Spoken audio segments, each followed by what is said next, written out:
All right, so we're diving into happiness today. Happiness, yeah. And not just the, fleeting kind, Right. but that like deep down Yeah. fulfilling kind. Yeah, absolutely. And, we're using this awesome material on George Bernard Shaw. Oh, yeah, he's great. And let me tell you, this guy had some seriously out there ideas Yeah, he had. about happiness. Oh, he did. Like he wasn't your typical like Right. think positive kind of guru. Not at all. He thought happiness came from action, Yeah. purpose, creativity, Mhm. even discomfort. That's the interesting part, isn't it? Yeah. You know what's fascinating about Shaw is that he was a man of action himself. Oh, totally. I mean, he was playwright, Mm-hmm. a critic, Mm-hmm. a social reformer. Wow. Like, he actually walked the walk. Yeah. So his ideas about happiness, they weren't just some theory he came up with. Right. They were, like, baked into his life. Yeah, exactly. Yeah. And he thought comfort and ease Oh, yeah. could be the enemy of happiness. Oh. Like, seriously, who thinks like that? It's pretty radical. It really is. So who was this guy? Yeah, who is this George Bernard Shaw? Well, he was born in Dublin in 1856, Okay. but he ended up moving to London. Okay. And that's where he became this, like, literary rock star. Whoa. You've probably heard of some of his works. Yeah, like, Pygmalion, oh, yeah? which is what My Fair Lady is based on. Gotcha. And then there's Man and Superman, Okay. St. John. Oh, right. He was huge in the theater world. Yeah, and his plays weren't just for fun, right? No, not. He tackled some pretty serious Oh, yeah. social issues. Absolutely. Yeah. Shaw was like this fearless Okay. challenger of the status quo. Ah, He wanted people to like really think differently about things, yeah. about social class, gender roles, even good and evil. Wow. And it wasn't just in his plays. Really? He was seriously committed to making a difference in the real world, too. Like how? Well, he was one of the founders of the Fabian Society, which was all about promoting socialism Right. and equality for everyone. Okay, so he was really putting his money where his mouth was. Exactly. Yeah. This wasn't just talk for him. Okay, so this whole idea of discomfort being good for you, Yeah, that's a tough one. I've got to admit, it's a little mind-bending. It is. He wasn't saying, like, we should all go and be miserable, right? No, not misery. Okay. But he was definitely challenging that idea. Okay. That happiness is all about being comfy and just, Indulging. yeah, indulging and just like chilling out all the time. Okay. He thought real happiness came from having a purpose in life, from really engaging with the world and contributing to something bigger than yourself. So it's about more than just you. Exactly. Okay. You know, there's this quote. Oh, yeah. It's something like, real joy comes from being completely used up for some purpose that you believe is really great. Wow. Powerful stuff, right? Intense. Yeah. But how do you even figure out what that purpose is? And how do you even cultivate that kind of happiness? Good questions. Yeah, like, did he have any specific advice? He did, actually. Okay. He had some very practical suggestions, too. Okay. And this is where it gets really interesting. All right, I'm all ears. Okay, so one of the things Shaw really emphasized Yeah. was living authentically. Like being yourself. Exactly, speaking your truth. Oh, I like that. And isn't that so relevant today? It totally is. I mean, with all the pressure from social media to be perfect, Oh, yeah. it's like we're all supposed to have these amazing lives. And look perfect. Right. All the time. Yeah, it can be so hard to just be yourself. So hard. But Shaw was all about embracing who you are Yeah. and expressing that freely. And hiding it. Exactly. Oh, I love that. It's so easy to get caught up in trying to be what other people expect. Ugh, it's the worst. Right, instead of figuring out what really matters to you. Right. And living by that. Yeah. And he also talked about being creative, Oh, yeah. like art and music and stuff. Well, that too. Okay. But he thought anything that could spark that playful spirit, Okay. like curiosity, exploration, that sense Yeah. of wonder, Yeah. he thought all of that could make you happier. Like tapping into your inner child. Exactly. I love that. It's not about being like a master painter or anything. Right. It's about finding anything that brings you joy. anything. Yeah, and wonder. So freeing. It is. Yeah. And, this actually connects to another one of his methods, Okay. What's that? taking risks. Risks. Yeah, and embracing being uncomfortable. Wait, didn't he say comfort was like the enemy? Exactly. Oh. So he thought stepping outside your comfort zone, Okay. whether it's trying something new or speaking up for what you believe in, or even just having a tough conversation, Oh, gosh, yeah. he thought all of that could lead to growth and make you more fulfilled. So it's like that saying, no pain, no gain. Kinda. Okay. But for personal growth and happiness. I'm starting to see how this all fits together. It does. It's all connected. Yeah. And it's not about like seeking out pain for no reason. Right. It's about recognizing that to grow and to really feel fulfilled, you often have to push past what's easy and familiar. Like expand your comfort zone. Exactly. Okay. Not torture yourself. Okay, that makes more sense. Right. There's a difference. So there's got to be more to it than just personal challenges, right? You're on a roll today. What about like our connection to the world around us? You're hitting all the right points. Okay. Another big part of Shaw's philosophy was finding purpose in helping others. Oh, okay. This doesn't have to be about like grand acts of charity or anything. Right. Those are great too. Yeah. It could be choosing a job that benefits society or volunteering in your community. Right. Or just being more aware of how your actions affect the people around you. So basically like thinking about the ripple effect. Exactly. That you do. It's about seeing yourself as part of something bigger, using your talents and energy to make a positive difference in the world. Not just focusing on yourself, Right. but looking outward too. Exactly. Okay, so all of these practices, all of these like methods for being happier, they require something else Shaw was really into. They do. Reflection. And then continuous improvement. Oh, that sounds kind of deep. It is. Okay. He thought we need to regularly check in with ourselves. Okay. Like, take stock of our lives. See how we're doing. Yeah. Figure out where we can grow. Okay. And then actually take steps to move in that direction. Wow. It's like being the CEO of your own happiness. I like that. Yeah. That's a great way to put it. So it's not just a one-time thing. It's like an ongoing project. Exactly. This is a lot. It is. It is. But it's kind of making sense. It is demanding. Yeah. But Shaw really believed that happiness is something you actively create. Not just something that happens to you. Right. It's not a passive state of being. Okay, so I'm with you so far. Right. But here's the thing. What's that? Shaw lived over 100 years ago. That's true. The world was completely different then. Yeah, it was. So how can someone from like a totally different era still be relevant to us now? That's a great question, and that's what makes Shaw so fascinating. Okay, I'm intrigued. Even though he lived in a totally different time, his ideas are surprisingly relevant. Really? To the challenges we face today. Like how? You could even argue that they're more relevant now. Than ever before. Yeah. Okay, now I have to know more. All right, let's dive in. Okay, so think about all the distractions we have today. Oh, yeah. I mean, social media, the news is like 24/7 now. Right. Streaming services with like a zillion shows. It's endless. It is. You could just watch TV forever. Right. And it's so easy to get lost in all of that. Totally. And lose sight of what's really important. Oh my gosh. I feel like that all the time. Yeah. Like I'm drowning in it. It can be overwhelming. It really can. And that's where I think Shaw's idea of finding a purpose really comes in. It's like he's giving us this antidote to all that superficial stuff. Okay. Because he's saying that real happiness comes from really engaging with the world, not just passively consuming whatever's in front of you. Yeah, like actually doing something. Exactly. Not just scrolling. Yeah, being intentional with your time and energy. Okay. Choosing to focus on things that actually matter to you. The things that are important. Yeah, not just getting swept up in the current. It's like taking back control. It is. I like that. Yeah. Okay, so what about this whole thing with having to present this perfect image online? Oh, yeah, the pressure to be perfect. I feel that all the time. Yeah, me too. It's like everyone's always trying to make their life look amazing. Right? Even if it's not. The perfect vacation photos, the perfect family. The perfect everything. It's exhausting. It's so exhausting. And this is where I think Shaw's idea of being authentic really shines. Okay. Because he's saying it's okay to be imperfect. Oh, thank goodness. Wow. I'm so imperfect. We all are. Okay, good. It's okay to have flaws. Yeah. To not have everything figured out. It's like giving yourself permission to be real. Exactly. And to be vulnerable. And to just let go of that need to be perfect. It's so freeing. It is.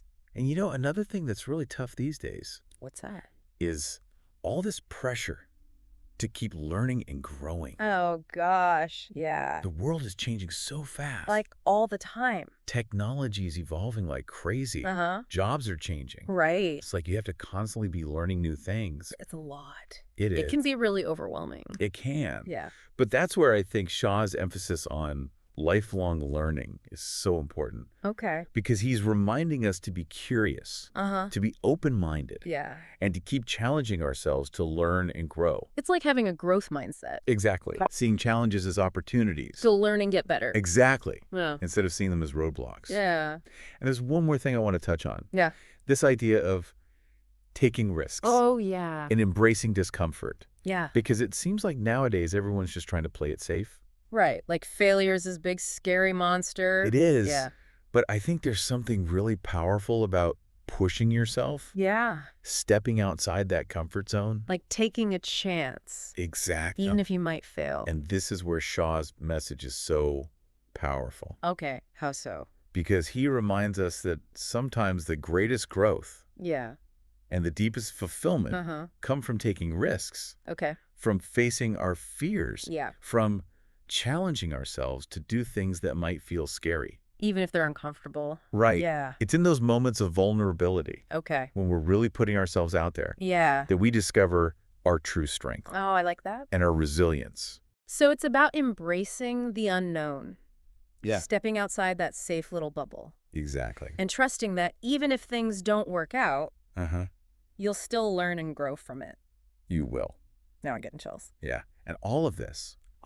It points to something really important. Okay. What's that?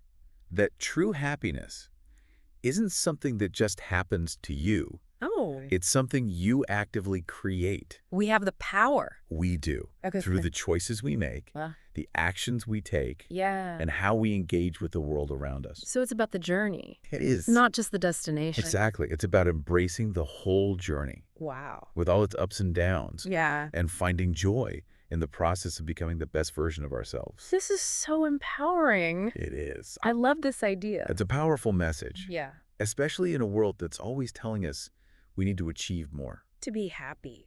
Right? To buy more to be happier. But Shaw is saying it's not about that. No, it's not about that at all. It's about something deeper. Exactly. Okay, so I'm totally on board with this whole idea of creating your own happiness. Yeah. But if it comes from action, from having a purpose, from contributing to something bigger, right? How do we actually find that purpose? That is the question. Yeah. It's easy to say, go find your purpose. Right. But how do you actually do it? Well, there's no easy answer. Okay. No one-size-fits-all solution. Okay. But I think Shaw would say, it's not about having some big epiphany. Okay. Or discovering some predetermined path. Right. It's more about exploration, experimentation, paying attention to what brings you joy, what sparks your curiosity, what makes you feel truly alive. Like what lights you up. Exactly. Yeah. And then once you start to see those patterns, those things that really resonate with you, you can start making choices about how you spend your time and energy. Like what kind of choices? Well, maybe you start making more time for your creative passions. Okay. Or nurturing those relationships that really matter to you. Yeah. Or maybe you even make a big career change. Wow. Or finally pursue that passion project you've always dreamed of. So it's about aligning your actions with the things that are really important to you. Exactly. The things that make you feel connected to something bigger than yourself. Absolutely. I love that. And, you know, your purpose doesn't have to be this big, grand, world-changing mission. It doesn't. No, it could be something really simple. Something that brings meaning to your life and to the lives of the people around you. So it could be like being a great parent. Yeah. Or a supportive friend. Or even just someone who makes the world a little bit brighter. Exactly. Yeah. It doesn't have to be about saving the planet. Right. It could just be about making your little corner of the world a better place. Oh, I love that idea. And that's one of the most beautiful things about Shaw's philosophy. What is it? He's saying that happiness and purpose aren't just for a select few. Right. They're available to everyone. No matter who you are. Exactly, no matter what your circumstances are. That's so hopeful. It is. Yeah. It's about choosing to live a life that aligns with your values, to engage with the world in a way that feels meaningful. Yeah. And to find joy in creating yourself. And making a difference. Exactly. Okay, so maybe those challenges we face. Yeah. Those risks we take. Those moments of discomfort. Yeah. Maybe they're not so bad after all. Maybe they're actually essential for growth. And change. And for becoming the best versions of ourselves. Maybe that's where the real magic happens. And I think Shaw would agree with you. Okay, so we're back. And I gotta say, after spending all this time with Shaw's ideas, I'm feeling pretty inspired. Me too. It's like this whole new way of thinking about happiness has just like opened up for me. I think that's what's so cool about Shaw's philosophy. It's not about just like sitting around waiting to be happy. Right. It's about actually like getting out there and creating a life that's meaningful and fulfilling. Exactly. Like it's not about waiting for happiness to just magically appear. No. It's about making choices and taking action that are aligned with what we really value and that bring us closer to that deeper sense of purpose and joy. Absolutely. So, okay, let's get practical. Like, what are some actual things we can do to apply Shaw's wisdom to our lives? That's the question, isn't it? Yeah, like where do we even begin? Well, I think a good place to start is to pay attention to those times when you feel truly alive. Engaged. Joyful. Those moments. Yeah, like what are you doing in those moments? Who are you with? What values are you expressing? It's like becoming a detective of your own happiness. I like that. Looking for clues. Yeah. In those times when you feel most yourself. Most fulfilled. Exactly. Okay. And once you start to see those patterns, those things that really bring you joy, you can start making more intentional choices. About how you spend your time and energy. So what kind of choices are we talking about? Well, it could be anything. Like maybe you start carving out more time for your creative passions. Or spending more time with people who really light you up. Maybe you even make a big career change. Or finally start working on that passion project that's been in the back of your mind forever. So basically, it's about aligning your actions with the things that actually matter to you. Exactly. The things that make you feel connected to something bigger than yourself. I'm into it. Good. Okay. So what else can we do? Well, this might sound a little strange. But another thing you can do is embrace discomfort a bit more. Wait, didn't Shaw say comfort was the enemy of happiness? He did. Oh, yeah. He thought it could hold us back. From real happiness. Exactly. Okay, so how do we embrace discomfort? Well, it doesn't have to be anything crazy. It could be as simple as trying a new hobby. Taking on a challenging project at work. Or finally having that difficult conversation. Oh, gosh. Yeah, those are the worst. They could be tough. Yeah. But the point is to push yourself a little. To expand your horizons. And see what you're really capable of. It's like turning discomfort into a challenge. I like that. Yeah. Like a secret weapon. Okay, I like that even better. And speaking of secret weapons. Oh, tell me more. Another powerful thing you can do. Yeah. Is find ways to contribute to something larger than yourself. Okay. Remember, Shaw believed that true happiness comes from helping others. Yeah, he was big on that. He was. Yes. And again, it doesn't have to be anything huge. It could be volunteering in your community. Donating to a cause you care about. Or just being more mindful of how your actions affect other people. Just being more aware. Exactly. It's about shifting your focus. From me to we. From just thinking about yourself to thinking about the bigger picture. And when you do that, what happens? Well, something really magical starts to happen. Okay, I'm on the edge of my seat. You start to experience this deeper sense of meaning and fulfillment. Really? Yeah, you feel more connected to the world around you. Wow.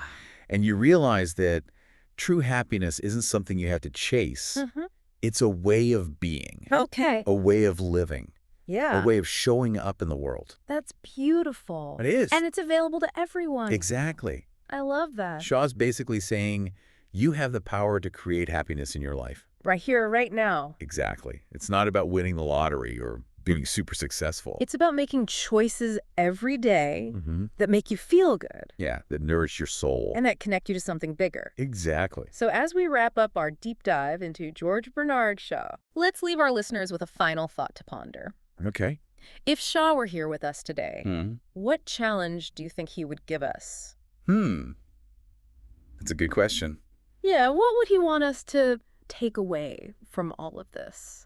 I think he would ask us to consider this. What are you creating with your life? Wow. What mark are you leaving on the world? Deep. Are you living a life that truly reflects your values, your passions, your deepest desires? Powerful stuff. And if not, what one small step can you take today to start moving in that direction? Those are some really thought-provoking questions. They are. And you know what? What's that? I think the answers might just lead us all to a little more happiness. A little more purpose. And a lot more joy. I think so too. Until next time, keep exploring, keep growing, and keep creating the life you are meant to live.